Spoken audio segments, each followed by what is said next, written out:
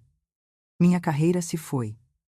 Minha vida como eu a conhecia acabou, porque Karina estava digitando mensagens enquanto dirigia, e vocês me fizeram mentir sobre isso, porque vocês a protegeram e a incentivaram e me sacrificaram pelo conforto dela a vida inteira.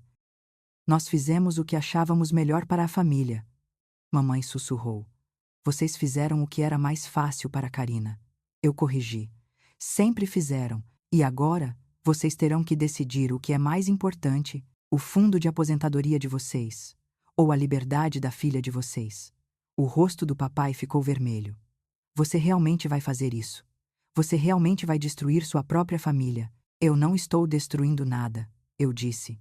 Karina destruiu esta família no momento em que me agarrou e me jogou naquela torre de vidro. Estou apenas me recusando a mentir sobre isso. Você paga a restituição. Eu assino a declaração de clemência. Karina cumpre 2 anos, em vez de 10. Todos se safam. Todos, menos nós, papai cuspiu. Não teremos nada, sem aposentadoria, sem economias, sem barco. Vocês terão sua casa e seus empregos e sua saúde, eu disse. Isso é mais do que Karina me deixou. Mamãe começou a chorar de verdade desta vez, não as lágrimas fingidas. Como você pode ser tão cruel? Aprendi com os melhores, eu disse. Eles foram embora sem mais uma palavra. Na semana seguinte, eu observei o relógio. Fiquei no hospital mais tempo do que o necessário. Em parte porque a doutora, Costa, insistia em me monitorar para complicações. Em parte porque eu não tinha outro lugar para ir. Meu apartamento era um 3º andar sem elevador, e eu estava morando com meus pais antes da festa de noivado. Essa opção estava claramente fora de cogitação agora. Marcos visitava diariamente, trazendo comida e me fazendo companhia. Ele havia oficialmente rompido o noivado, devolvendo o anel à mãe e dizendo ao advogado de Karina que não haveria reconciliação. Os pais dele até se ofereceram para me ajudar a encontrar um apartamento acessível, um gesto que me levou às lágrimas. Adra Costa me ligava regularmente, atualizando-me sobre o estado de Karina. Ela estava em liberdade sob fiança, hospedada com nossos pais, aparentemente tendo um colapso que envolvia gritos, jogar coisas e culpar a todos, menos a si mesma. No 6º dia, meu advogado ligou. Eles estão fazendo isso. A senhora, Silva disse. Seu pai liquidou ambos os planos de aposentadoria esta manhã. Sofreu um golpe massivo nas penalidades. Eles também levaram o veleiro para um negociante de salvados marítimos. Praticamente o deram para obter dinheiro imediato, preço de queima de estoque, e assinaram papéis com um credor de alta taxa de juros esta tarde para os fundos restantes. Eles vão conseguir. Se a transferência for confirmada, por pouco, será por pouco. No 7º dia, o dia do prazo, eu estava sentada no quarto do hospital com o celular no colo, olhando o relógio. O prazo era às 17 horas, às 16h47. Minha advogada ligou. A transferência acabou de ser compensada. Ela disse. R. 420.000, pagos integralmente. Fechei os olhos e respirei fundo. Vou redigir sua declaração de impacto da vítima esta noite. Você precisará assiná-la amanhã, e a apresentaremos ao juiz. A audiência de confissão está marcada para sexta-feira. Ok, eu disse. Sra. Moraes, Rebeca, isso é a coisa certa a fazer. Você está dando a ela uma chance de corrigir as coisas. Isso é mais do que a maioria das pessoas faria. Depois que ela desligou, eu me sentei no silêncio do quarto do hospital e pensei sobre o custo da família. Meus pais haviam pago, que turishimt videshimt, 000 para salvar Karina de uma década na prisão. Eles haviam perdido a aposentadoria, o veleiro, a segurança financeira. Haviam contraído dívidas predatórias que levariam anos para pagar. Tudo por Karina. Eles nunca haviam se oferecido para me ajudar com as contas médicas. Nunca haviam se oferecido para pagar a cadeira de rodas que levei 2 anos para economizar. Nunca haviam oferecido nada além de exigências. Para que eu fosse menor, mais quieta, mais conveniente, o dinheiro chegou à conta-fiança do meu advogado, e eu assinei o pedido de clemência. 2 dias depois, Karina compareceu perante um juiz e se declarou culpada de agressão agravada, Ela foi sentenciada a 2 anos em uma instituição correcional estadual, com possibilidade de liberdade condicional após 18 meses com bom comportamento. Minha declaração de impacto da vítima foi lida em voz alta no tribunal. Escrevi sobre a dor, a traição, a vida inteira sendo apagada e diminuída, mas também escrevi que acreditava na possibilidade de mudança, que esperava que minha irmã usasse esse tempo para refletir e crescer, que eu queria justiça, mas não vingança. Não compareci à audiência. Assisti do meu quarto de hospital por vídeo. Vi o rosto de Karina quando a sentença foi proferida. Choque, descrença, finalmente, pela primeira vez que me lembro, algo que poderia ter sido remorso genuíno. Meus pais sentaram atrás dela, de mãos dadas, seus rostos máscaras de tristeza. Marcos sentou na parte de trás do tribunal. Quando tudo acabou, ele olhou diretamente para a câmera e acenou uma vez. Um adeus. Um obrigado. Um reconhecimento de que algumas coisas, uma vez quebradas, não podem ser reparadas. O dinheiro foi transferido da conta de custódia para minha conta pessoal, R$420.000, mais dinheiro do que eu jamais imaginei ter. Usei parte dele para pagar minhas dívidas médicas. Parte para garantir um belo apartamento acessível em um prédio com elevador e portas largas. Parte para montar um fundo de confiança para futuras necessidades médicas, e então fiz algo que nunca pensei que teria coragem de fazer. Cortei todo o contato com meus pais, bloqueei seus números, devolvi suas cartas sem abrir. Quando eles apareceram no meu novo apartamento, eu não abri a porta. Eles haviam feito sua escolha. Sempre haviam feito sua escolha.